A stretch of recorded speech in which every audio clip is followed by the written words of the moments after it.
Iraq के शुमाल में Sulaymaniyah के पहाड़ों के ऐन ऊपर एक जवान और खूबसूरत लड़की अकेली एक कपड़े से बनी झोंपड़ी में रहती थी। लड़की काफी अरसे से तन्हा थी और उसके पास कोई आया नहीं था। एक शाम जब लड़की पहाड़ की एक बुलंद चोटी पर बैठी थी, उसे नीचे से किसी के आने की आहट सुनाई दी। जैसे ही वो उठी और नीचे झांका, उसने एक बूढ़े शख्स को ऊपर आते हुए देखा।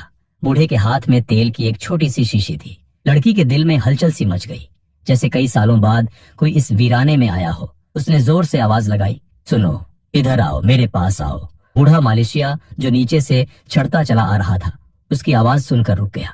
आहिस्ता आहिस्ता ऊपर की जानिब बढ़ने लगा। लड़की बेकाबू होकर उसकी तरफ दौड़ी और जैसे ही वो पहाड़ की चोटी पर पहुंचा, लड़की उसके पास आई और उसके बाजू को पकड़ लिया।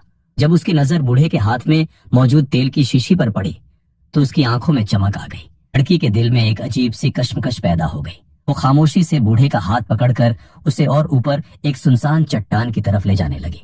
बूढ़ा मालिशिया हैरत से उसकी तरफ देखता रहा। अरे, कहाँ ले जा रही हो मुझे? मेरा हाथ क्यों पकड़ा है? लड़की ने जवाब न दिया, बस उसका हाथ मजबूती से थामे रखी। वो दोनों एक बुलंद चट्टान तक जा पहुंचे जहां परिंदा भी पर न मार सके। वहां पहुंचकर लड़की ने रुककर कहा, तुम एक मालिशी हो? बूढ़े ने सर हिलाकर जवाब दिया, हाँ बेटी, मैं एक मालिशी हूं। लड़की के चेहरे पर खुशी की लहर दौड़ गई। तो क्या तुम मेरी टांग पर मालिश कर सकते हो? बूढ़े ने घबरा कर कहा, तुम्हारा दिमाग तो ठीक है, मैं तो सिर्फ मर्दों की मालिश करता हूं, तुम तो एक लड़की हो। लड़की ने झट से अपनी टांग को पकड़कर नीचे बैठते हुए कराहना शुरू कर दिया। ओए मेरी टांग, दर्द हो रहा है, बहुत ज्यादा दर्द हो रहा है। बूढ़ा मालिशिया परेशान होकर उसके करीब आया। कहाँ दर्द हो रहा है? दिखाओ। यहाँ मेरी पिंडली में, जरा मालिश करो ना, शायद आराम आ जाए। बूढ़ा कुछ पल के लिए रुका, फिर झुककर आहिस्ता से उसकी पिंडली पर तेल लगाकर मालिश करने लगा।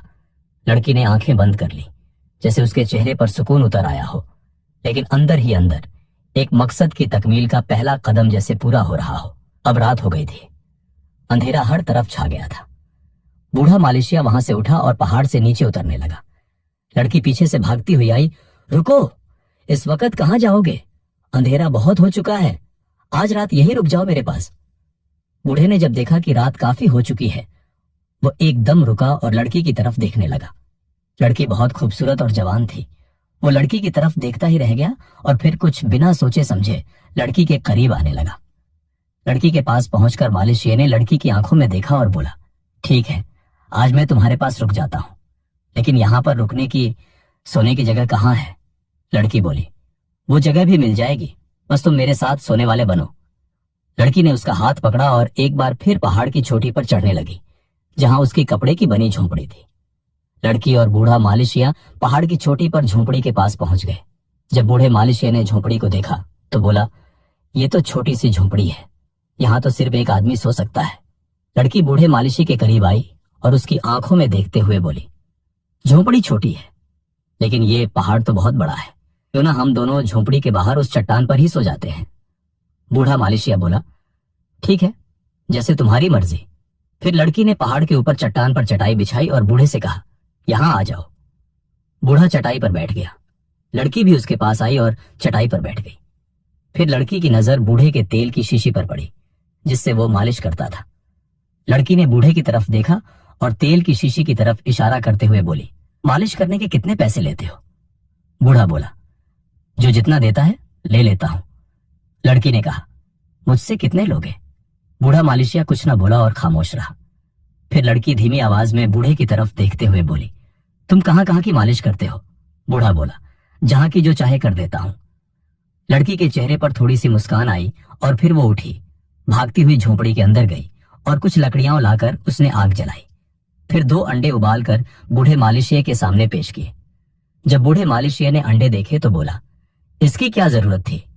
लड़की बोली, यहां बहुत ठंड है, तुम ये अंडे खा लो तो बहुत जरूरत है, ये तुम्हारे बहुत काम आएंगे। बूढ़ा मालिशिया सवाल भरी निगाहों से लड़की की तरफ देखता रहा, लेकिन कुछ बोल ना पाया। उसने एक अंडा खा लिया। फिर उसने लड़की से पूछा, क्या तुम कुछ नहीं खाओगी? लड़की बोली, मुझे ठंड नहीं लगती, ये तुम्हारे लिए है, तुम्हें इसकी जरूरत है, मुझे नहीं। बूढ़े शख्स को समझ नहीं आया कि लड़की क्या कहना चाहती है। उसने दूसरा अंडा भी खा लिया। अब रात काफी गहरी हो चुकी थी और बूढ़ा शख्स वहीं चटाई पर लेट गया। लड़की भी वहीं एक दूसरी चटाई पर लेट गई और दोनों सो गए। सुबह हुई और अभी बूढ़ा मालिशिया सोया हुआ था कि लड़की उठी और पहाड़ की एक चट्टान पर अपना बाजू पकड़कर बैठ गई और जोर जोर से चिल्लाना शुरू कर दिया, हाय हाय मेरा बाजू, मेरा बाजू। बूढ़े मालिशिये की आंख खुली और जब उसने आवाज सुनी तो वो फौरन लड़की की तरफ दौड़ा। देखो, मेरे बाजू में जैसे आग लग गई हो। लड़की की आवाज में इतना दर्द छुपा था कि बूढ़े के कदम खुद ब खुद तेज हो गए। वो हाँफता कांपता उसके पास पहुंचा और घुटनों के बल बैठ गया। कहाँ दर्द हो रहा है, यहाँ या यहाँ? वो उसके बाजू को नरमी से छूने लगा। लड़की ने जोर से आंखें बंद कर ली। हाँ वहीं, हाँ जरा और नीचे, अब ऊपर, हाँ बस वहां, वही जगह। उसके चेहरे पर अजीब सुकून सा आ गया, जैसे वो इन उंगलियों को महसूस करते हुए किसी और ही दुनिया में जा रही हो। बूढ़ा मालिशिया अपनी पूरी तवज्जो और महारत से बाजू पर तेल की मालिश करता रहा। बेटी, तुम्हारे जिस्म में ऐसे ऐसे दर्द क्यों छुपे हैं? लगता है जैसे बरसों से किसी ने तुम्हारा ख्याल ही न रखा हो। लड़की की आवाज में एकदम ठंडक आ गई। कभी किसी ने रखा ही नहीं। फिर वो अचानक मुस्कुराई, लेकिन तुम तो ख्याल रख सकते हो ना। बूढ़ा खामोश हो गया, दिल जैसे कहीं लरज गया हो। वो कुछ लम्हे उसकी आंखों में देखता रहा, फिर सर झुकाकर बोला, हाँ अगर तुम चाहो तो मैं तुम्हारा ख्याल रख सकता हूँ। अचानक लड़की खड़ी हो गई और तेजी से चट्टान के पीछे गायब हो गई। बूढ़ा हैरान होकर उसके पीछे लपका, मगर जब वो पहुंचा तो लड़की एक बड़े पत्थर के पीछे छुप गई। बूढ़े मालिशिये ने उसे इधर उधर ढूंढा, फिर उसकी नजर उस पत्थर के पीछे गई जहां से वो लड़की छुप छुप कर उसे देख रही थी। बूढ़ा उस जगह की तरफ भागा और बोला, अब यहाँ पर आकर क्यों बैठ गई हो? लड़की बोली, ये जगह कैसी है ना, कोई नहीं है यहाँ पर, सिर्फ तुम और मैं हैं। बूढ़े शख्स ने हैरानी से कहा, क्या मतलब है तुम्हारा? लड़की ने दिल ही दिल में कुछ सोचा और फिर कहा, नीचे बैठ जाओ। बूढ़े को कुछ समझ नहीं आ रहा था, मगर वो लड़की के कहने पर नीचे बैठ गया। लड़की बूढ़े के चेहरे की तरफ देखते हुए बोली, अब बताओ क्या इरादे हैं तुम्हारे? बूढ़ा हैरानी से लड़की की तरफ देखने लगा और बोला, क्या कहना चाहती हो? लड़की ने बात पलटते हुए कहा, क्या तुम मेरे पास रुक रहे हो या वापस जाओगे? इस बारे में पूछ रही थी मैं।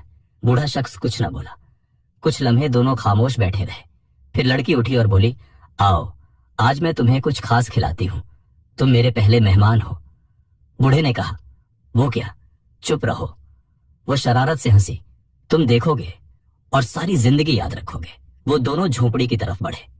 पहाड़ की चोटी पर सूरज की किरणें झोपड़ी के बारीक कपड़े से छनकर अंदर आ रही थी। लड़की ने आग जलाई और इस बार गोश्त का एक छोटा सा टुकड़ा निकाला। बूढ़े ने हैरत से पूछा, ये कहां से आया? लड़की ने पलट कर कहा, तुम्हारे आने से पहले भी यहाँ कोई आया था। बूढ़े ने थोड़ा चौंक कर कहा, फिर वो कहाँ गया? लड़की ने मुस्कुरा कर कहा, चला गया नीचे वादी में, बहुत नीचे। बूढ़े के माथे पर बल पड़ गए, मगर वो कुछ न बोला।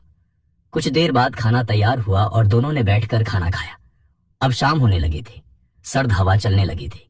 लड़की ने बूढ़े का हाथ पकड़ा और उसे एक पत्थरीले पहाड़ के ऊपर ले गई। ऊपर पहुंचने के बाद लड़की नीचे पहाड़ पर एक जगह बैठ गई और अपना सर पकड़कर बोली, आज तुम मेरे लिए कुछ करोगे? बूढ़े ने कहा, बोलो क्या? लड़की ने कहा, मेरे सर में बहुत दर्द है, तुम मेरे सर की मालिश कर दो। बूढ़ा मालिशिया काफी देर सोचता रहा, जैसे वो फैसला नहीं कर पा रहा हो।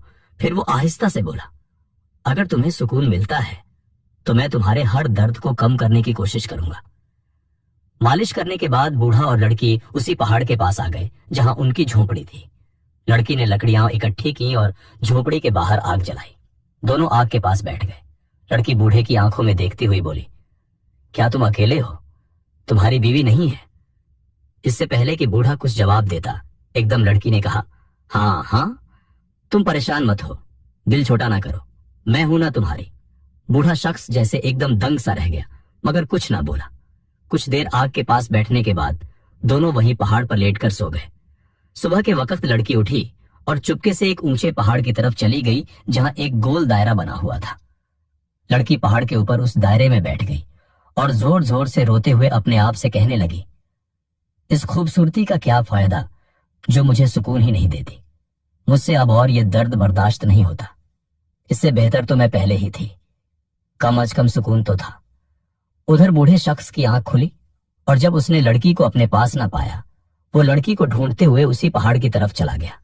जब वो वहां पहुंचा तो लड़की पहाड़ के ऊपर दायरे में बैठी हुई थी। बूढ़ा चुपके से उसके पास गया। लड़की को शदीद दर्द हो रहा था। बूढ़े ने फौरन पूछा, क्या हुआ तुम्हें?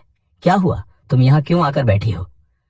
लड़की जल्दी से खामोश हो गई और कहा, कुछ नहीं हुआ, यहां मैं वैसे ही आई थी, मेरे पाँव में थोड़ा दर्द है, बस।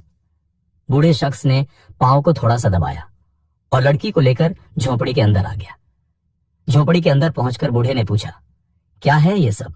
तुम्हें हर रोज दर्द क्यों होता है और उस पहाड़ पर क्यों गई थी? लड़की बोली, ये मेरी सजा है और ये सब कुछ मैं तुम्हारे लिए कर रही हूं। बूढ़ा लड़की की तरफ हैरानी से देखते हुए बोला, मेरे लिए? कैसे? लड़की की आंखों में कोई राज था, मगर वो कुछ बोले बगैर झोपड़ी से बाहर निकल आई। दोपहर हो चुकी थी। लड़की ने कुछ खाना पकाया और दोनों ने मिलकर खाया। दोपहर का खाना खत्म हो चुका था। झोपड़ी के बाहर खामोशी छाई हुई थी। बूढ़े ने कहा, कुछ ज्यादा तो नहीं खा लिया तुमने? लड़की ने जवाब दिया, तुम्हारे साथ बैठना अच्छा लगता है, शायद इसीलिए। बूढ़े ने कहा, तुम अजीब हो, एक दिन भूखी नजर आती हो, दूसरे दिन गोश्त पका लाती हो। लड़की ने मुस्कुराकर कहा, कभी कभी भूख पेट में नहीं, दिल में लगती है। बूढ़े ने चौंक कर कहा, ये तुम्हारे जुमले मुझे उलझा देते हैं, तुम कहना क्या चाहती हो? लड़की ने नरमी से जवाब दिया, अभी कुछ नहीं, बस एक बात बताओ, आज रात भी मेरे साथ यहीं रुकोगे ना? बूढ़े ने आह भर के कहा, रोज यही पूछती हो, फिर भी रुक जाता हूं, तुम रोकती हो, मैं रुकता हूं। लड़की ने सर झुकाकर कहा, अभी मत जाओ, मत जाओ तो बेहतर है। बूढ़े ने कुछ लम्हे खामोश रहकर पूछा, अगर मैं चला गया तो क्या होगा? लड़की ने आहिस्ता से कहा, तो वो दर्द लौट आएगा। बूढ़े ने चौंक कर कहा, आज फिर कहां दर्द है? लड़की ने जवाब दिया, दिल में। बूढ़े ने थोड़ी देर चुप रहकर कहा, उसकी तो मेरे पास दवा नहीं है। लड़की ने शरारत से कहा, तुम्हारे हाथों में शिफा है, तुम्हें क्या पता? बूढ़े ने हंसते हुए कहा, तुम मुझसे खेल रही हो? लड़की ने संजीदगी से कहा, अगर खेलती तो तुम हार चुके होते। बूढ़ा खामोश हो गया। लड़की ने आहिस्ता से कहा, चलो एक जगह ले चलती हूं तुम्हें, जो तुमने अभी तक नहीं देखी। बूढ़े ने पूछा, कहां? लड़की बोली, पहाड़ की दूसरी तरफ एक गुफा है, छोटी सी। दोनों पहाड़ के दूसरे हिस्से पर गए। बूढ़े ने गुफा में झांकते हुए बोला, यहां तो अंधेरा है। लड़की ने धीमे लहजे में कहा, इसीलिए पसंद है मुझे, कोई चेहरा नहीं, कोई आईना नहीं। बूढ़े ने हैरत से पूछा, ये गुफा तुम्हारे लिए है?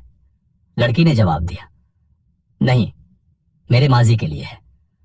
बूढ़ा बोला, तुम्हारे अंदर बहुत कुछ छुपा है।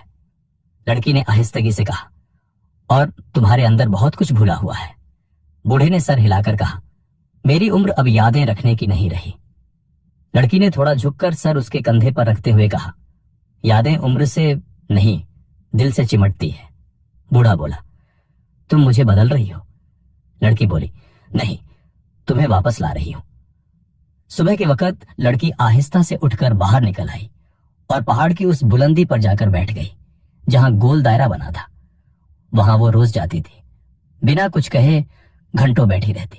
बूढ़े ने नींद से आंख खोली, बिस्तर के किनारे हाथ फेरा, मगर लड़की वहां नहीं थी। फिर निकल गई। बूढ़े ने झेरे लब कहा और बाहर निकल आया। वो पहाड़ी दायरे की तरफ बढ़ा और उसके करीब जाकर रुक गया। रोज सुबह यहां बैठने की क्या वजह है? बूढ़े ने गर्दन झुकाकर पूछा। ये जगह खामोश है और खामोशी के बीच अपनी आवाज सुनाई देती है। लड़की ने नरमी से जवाब दिया, आज मेरे बाएं कंधे में अजीब सा दर्द है, जरा देख लो। कल कमर में था, आज कंधा। तुम्हारे दर्द का सफर खत्म कब होगा? बूढ़े ने मुस्कुराकर कहा। बूढ़े ने आहिस्ता से हाथ उसके कंधे पर रखा और मालिश करने लगा। यहां? हाँ, थोड़ा नीचे। यह जगह तो बिल्कुल सर्द है, यहां दर्द कैसा?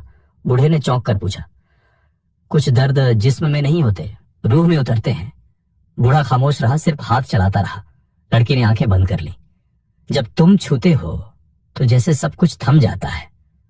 मैं सिर्फ तेल लगाता हूं, इतना असर तुम पर क्यों होता है? बूढ़े ने हैरानी से पूछा। शायद तुम्हें पता नहीं तुम मेरे लिए क्या हो, लड़की बोली और फौरन खामोश हो गई। बूढ़े ने कुछ कहना चाहा, मगर जबान बंद रही।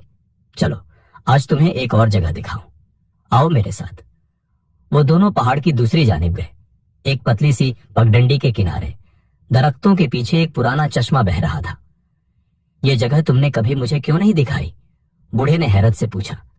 क्योंकि ये जगह सिर्फ उन लोगों के लिए है जो अंदर बहने का हौसला रखते हो।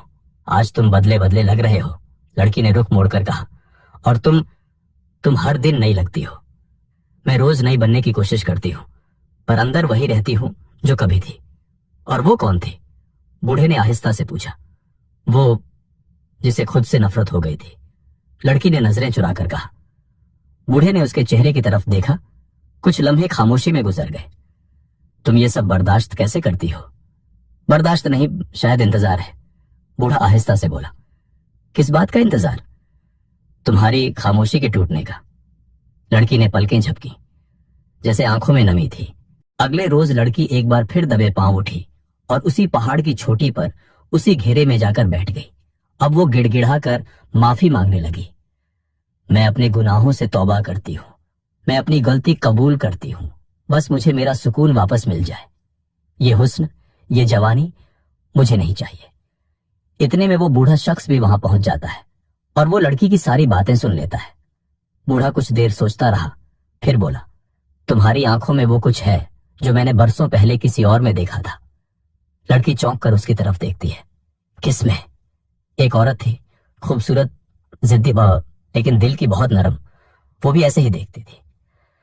लड़की ने नजरें चुराने की कोशिश की, मगर बूढ़े की निगाहों से बच न सकी।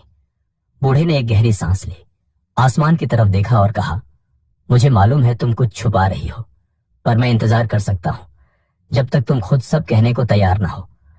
उसी लम्हे दूर आसमान पर बिजली चमकी। लड़की कांप गई। बारिश की बूंदें उसके चेहरे पर गिरती रहीं। लड़की बोली, हाँ, तुम किसी औरत का बता रहे थे। बूढ़ा पल भर खामोश रहा, फिर बुदबुदाया, हाँ, एक औरत थी, वो गई और मैं बरसों उसके लौट आने का इंतजार करता रहा। लड़की की आंखें भर आईं। अगर वो औरत वापस आ जाए तो? बूढ़ा धीमे से बोला। मैं उससे कुछ ना पूछूंगा, बस यही चाहूंगा कि वो मेरे साथ खुशी से रहे। लड़की ने कांपते होठों से कहा, अगर वो औरत मैं हूं? बूढ़ा चौंक गया, उसकी सांस जैसे रुक सी गई। लड़की ने हिम्मत करके उसकी तरफ देखा। मैं वही औरत हूं जिसने आपको बरसों पहले छोड़ दिया था। बूढ़े की आंखों में नमी आ गई। तुम मेरी? लड़की ने गर्दन झुका ली, बहुत आहिस्ता से बोली, मैं आपकी बीवी हूं, वही जिसने आपको तन्हा छोड़ दिया था। फिजा जैसे साकित हो गई, हवा भी चुप हो गई। पहाड़ ने एक राज वापस उगल दिया था। लड़की ने धीरे से सर झुका लिया। मैं डरती थी कि कहीं आप मुझे माफ न करें। बूढ़े ने हाथ बढ़ाया और उसके कांपते हाथ को थाम लिया। लड़की की आंखों से आंसू बहने लगे। मैं बस खूबसूरत रहना चाहती थी, हमेशा के लिए। इसी ख्वाहिश ने सब कुछ छीन लिया। बूढ़े ने धीरे से पूछा, क्या हुआ था तुम्हारे साथ? बताओ मुझे, आज सब कुछ कह डालो। लड़की ने एक गहरी सांस ली और धीरे धीरे अपना सच बयान करने लगी। उस दिन मैं आपको छोड़कर अकेली निकल पड़ी थी। दिल में यह ख्वाहिश थी कि मैं दुनिया की सबसे हसीन औरत बन जाऊं। चलते चलते एक वीरान बियाबान में पहुंची, जहां एक पुरानी झोपड़ी में मुझे एक अजीब सी औरत मिली। वो काली जादूगरनी थी। लड़की के हाथ कांपने लगे। उसने कहा, अगर तुम चाहती हो कि जवानी कभी न जाए तो तुम्हें एक कीमत अदा करनी होगी। मैंने हाँ कर दी। बूढ़े ने आह भरी। और फिर उसने मुझे कुछ तावीज दिए, कुछ मंत्र सिखाए और कहा कि हर महीने मुझे किसी एक जिंदा चीज का खून अपने जिस्म पर लगाना होगा। पहले छोटे परिंदों से शुरू किया, फिर खरगोश, फिर बकरियां, और फिर लड़की की आवाज कांपने लगी। फिर मेरे जिस्म में अजीब से दर्द उठने लगे, जैसे अंदर कुछ सड़ रहा हो। कभी कमर में टीस, कभी हाथों में जलन, कभी दिल जैसे धड़कना ही भूल जाए। फिर मैं एक आमिल बाबा के पास गई। उन्होंने सब सुनकर कहा, तुमने कुदरत से बगावत की है, अब माफी सिर्फ तौबा से मिलेगी। तुम्हें तन्हा पहाड़ पर जाकर रहना होगा, अपने गुनाहों की तौबा करनी होगी। और उन्होंने कहा, जिसे तुमने छोड़ा उसे वापस लाओ। अपने शौहर को, जिसके दिल को तुमने तोड़ा, उसकी खिदमत करो, उसकी खामोशी का कफारा अदा करो। बूढ़े की आंखों में आंसू तैर रहे थे। उसने मुस्कुराकर उसका हाथ थाम लिया। तुमने जो गुनाह किए उनका एतराफ ही सबसे बड़ी तौबा है। चट्टान पर फिर से धुंध छा गई थी, लेकिन इस बार उन दोनों के बीच कोई पर्दा नहीं था, कोई झूठ नहीं था। अचानक एक झटका सा लड़की के जिस्म में महसूस हुआ और वो पहले जैसी हो गई। बहुत ज्यादा हसीन और खूबसूरत तो नहीं, मगर अब उसके दिल और जिस्म दोनों को सुकून मिल चुका था। फिर वो दोनों वहां से अपने घर लौट आए और हंसी खुशी की जिंदगी बसर करने लगे। ये कहानी हमें सिखाती है कि जिंदगी में अगर कोई गलती हो जाए तो उसका इकरार और तौबा ही असली रास्ता है। लड़की ने दुनियावी खूबसूरती और हमेशा जवान रहने की चाह में अपने शौहर को छोड़ दिया, जादू के रास्ते को चुना और उसके नतीजे में जिस्मानी और रूहानी तकलीफों में मुब्तला हो गई। लेकिन जब उसे अपनी गलती का एहसास हुआ तो उसने तौबा की, सच का सामना किया और अपने शौहर को ढूंढकर उसकी खिदमत की। बूढ़ा मालिशिया, जिसे वो बरसों पहले छोड़ चुकी थी, न सिर्फ उसे पहचान गया बल्कि उसके माजी को माफ भी कर दिया। उसने लड़की को सजा नहीं दी बल्कि खामोशी से उसके साथ खड़ा रहा, जिससे हमें यह सबक मिलता है कि सच्चा प्यार इल्जाम नहीं लगाता बल्कि समझता है, इंतजार करता है और माफ करता है। आखिरकार जब लड़की ने अपने गुनाहों का एतराफ किया और सच्ची तौबा की तो न सिर्फ उसके जिस्म से दर्द खत्म हुआ बल्कि उसे दिल का सुकून भी मिल गया। हर सच्ची कहानी में छुपा है एक संदेश। सच टीवी पर जुड़े रहिए। सच्चाई का रास्ता कभी आसान नहीं होता, पर जो सच्चा है वही महान होता है। अगली कहानी तक अलविदा।